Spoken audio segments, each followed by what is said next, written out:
All right, so ever since the eviction moratorium officially expired on July 31st, there's been a lot of finger pointing that has been going around within the Democratic Party. Who's responsible for this lapse and who was able to actually do something about it right now? It seems like nobody wants to actually take action. And so I wanted to bring to you guys this article that was written by Matt Brunig, where he basically just outlines exactly how the Joe Biden administration can do something about this right now in this moment unilaterally without direction from Congress, at least temporarily, so that we can extend the eviction moratorium and prevent some of these potentially millions of people from being thrown out on the streets during a pandemic. So here's the article that he wrote giving some of the details as to the specifics on this. So the Biden administration can extend the eviction moratorium. So if you remember, there was that ruling that we talked about in my last video on this, where basically it was a 5-4 conservative majority Supreme Court ruling where Brett Kavanaugh gave his opinion on it, and he's going to give a breakdown of exactly what this actually means. So he says, over at Vox, Ian Millhiser has an article out today that wrongly claims that the Biden administration cannot unilaterally extend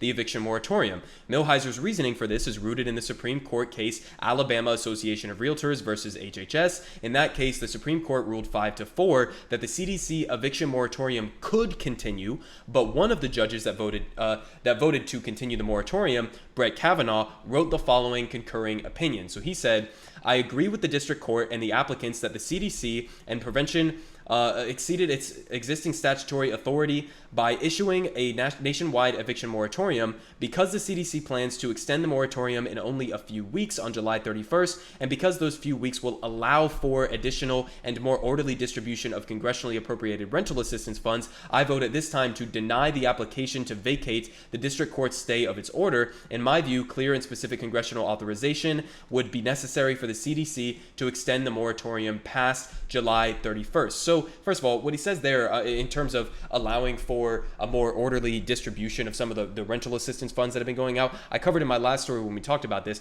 The rental assistance, we're talking about, roughly $50 billion that was supposed to be going out to help renters in this time. Almost none of it has been given out. So they did one study that said they polled like 49 states or something, and 26 out of the states that they polled, less than 10% of the total rental assistance had been given out. So you have a situation where people are being forced out onto the streets during a pandemic when you didn't even successfully give them the rental assistance that they were supposed to be getting the whole time, and then you're just going to let the eviction moratorium expire and let them be thrown out onto the streets because you didn't give them the rental assistance that they needed. So it's a ridiculous opinion there, but this is how that was his justification. And so he continues saying, it is fair enough to say that Kavanaugh is signaling in this opinion that if the CDC extended the moratorium further without an act of Congress and someone brought a case against that action, he would switch his vote and rule that the moratorium is illegal. But this is not the same thing as ruling that the eviction moratorium is illegal. As it stands, we have 5 judges who have ruled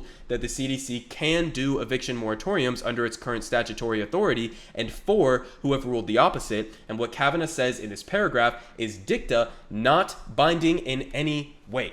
Not binding in any way. So basically, the Joe Biden administration, the CDC, does have the ability to extend the eviction moratorium. And then if somebody like these rental associations were going to bring a case against that, against the continuing of the eviction moratorium, well, okay, then you would have to go through the lengthy process of bringing that case before the Supreme Court. Then they would have to oversee it and then bring about their actual ruling on whether or not Joe Biden can do that and whether or not the extension is valid in and of itself. So basically, Joe Biden can do this, and at the bare minimum, even if it doesn't last forever, it would at least give us some time right now in the immediate sense to pause some of these evictions that are currently taking place and give us some time to maybe dole out or figure out a more efficient way to give out some of that rental assistance, or figure out a way to maybe bring Congress back from their ridiculous August vacation that they have decided to go on right now, and actually bring people back to Congress to do something about it legislatively in the meantime